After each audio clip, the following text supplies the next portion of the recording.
Dobrý deň, v dnešnom videu sa budeme venovať problematike využívania motorového vozidla na podnikanie. Podnikateľ môže na podnikanie využívať súkromný automobil, to znamená automobil, ktorý je v súkromnom vlastníctve fyzickej osoby, a to buď vlastný alebo požičaný, pričom využívať ho môže buď spoločník, konateľ alebo zamestnanec právnickej osoby, ktoré si toto auto požičia. Taktiež existuje možnosť operatívneho leasingu, v tomto prípade požičané auto však predstavuje poskytnutú službu a všetky výdavky spojené s využitím vozidla v operatívnom leasingu sú oprávnené a opodstatnené. Druhou možnosťou je využívanie automobilu, ktorý je v majetkom spoločnosti, a to uplatnením z reálnych nákladov buď na základe knihy jazd, alebo v prípade, že nechceme pracne si viesť túto knihu, je možné využiť služby satelitného sledovania vozidiel, čo sa oplatí najmä pri rôznych dopravcoch alebo spoločnostiach, ktoré disponujú veľkým množstvom vozidiel.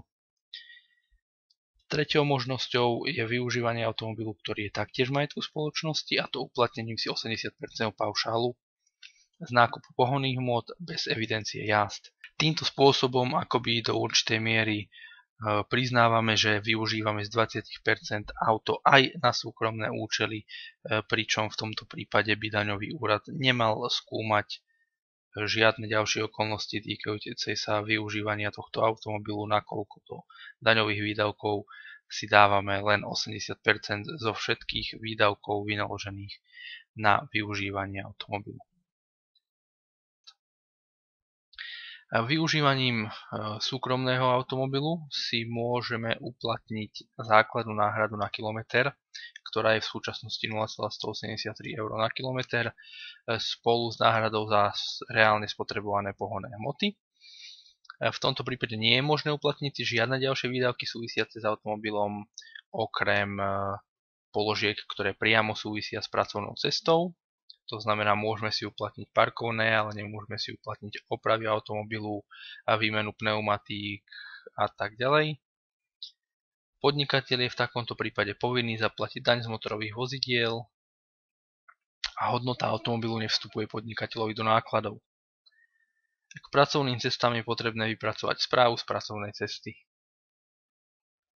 Automobil, ktorý bude podnikateľ využívať na tieto účely, nesmiel byť v minulosti v obchodnom majetku daného podnikateľa. V prípade druhej možnosti, a to je uplatňovanie si reálnych nákladov na základe knihy jazd, je podnikateľ povinný viesť knihu jazd alebo využiť satelitné sledovanie vozidiel na účely vykazovania pracovných ciest, čím preukáže, že vozidlo bolo používané len na pracovné účely a nie na súkromné. Nákupná cena automobilu v prípade, že je vyššia ako 1700 eur, vstupuje do nákladov spoločnosti vo forme odpisov. Podnikateľ si môže všetky ostatné výdavky v súvislosti s vozidlom uplatniť ako daňové výdavky, to znamená poistenie, opravy, výmenu pneumatík a čokoľvek iné. Treťou možnosťou je využiť automobil, ktorý je taktiež v majetku spoločnosti, s tým, že si podnikateľ uplatní 80% paušál z nákupu pohonných hmôt. V takomto prípade si podnikateľ uplatní všetky výdavky, avšak len do výšky 80%. Nie je povinný viesť si knihu jazd, čo znamená, ako keby sme priznávali, že tento automobil je z 80% využívaný na pracovné účely a z 20% na súkromné. V prípade tohto spôsobu zvyšných 20% vykáže podnikateľ ako nedaňové výdavky. Poslednú možnosť považujeme za najjednoduchšiu, nakoľko nie je potrebné ani vypisovať zdĺhavé správy z pracovných ciest, ani viesť podrobnú evidenciu jazd.